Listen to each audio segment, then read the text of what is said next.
بادشاہ شہزادے اور انا کا تاج۔ ایک وقت کی بات ہے، دور ایک پہاڑوں کے بیچ نور گڑھ نامی ایک خوبصورت سلطنت تھی۔ وہاں ایک انصاف پسند لیکن غرور میں ڈوبا بادشاہ سکندر شاہ حکمرانی کرتا تھا۔ اس کی ایک بیٹی تھی، شہزادی نورین، نہایت عقل مند، رحم دل اور اپنی رعایا کا درد رکھنے والی۔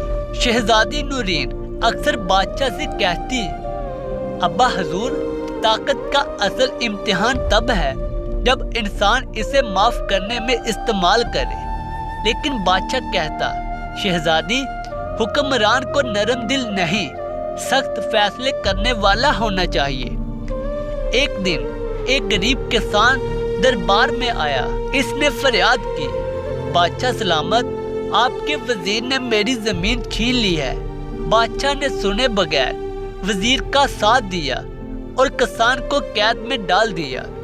شہزادی نے خاموشی سے وہ ساری کہانی سنی اور فیصلہ کیا کہ وہ کسان کی مدد کرے گی۔ اس نے بیس بدل کر قید خانے میں کسان سے ملاقات کی اور اس سے سچائی معلوم کی۔ پھر اس نے کچھ گواہوں کے ذریعے ساری حقیقت عدالت میں لائی۔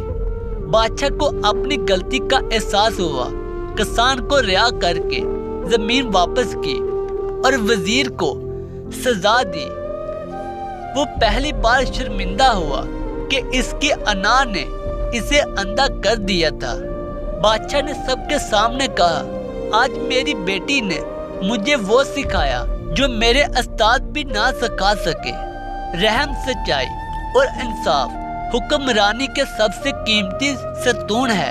اس دن کے بعد بادشاہ سکندر شاہ نے اپنے سر سے غرور کا تاج اتار کر عاجزی کا تاج پہن لیا، اور شہزادی نورین کی بات سب کی زبان پر تھی، طاقت وہی بہتر جو کمزور کا سہارا بنے، نہ کہ اس پر بوجھ۔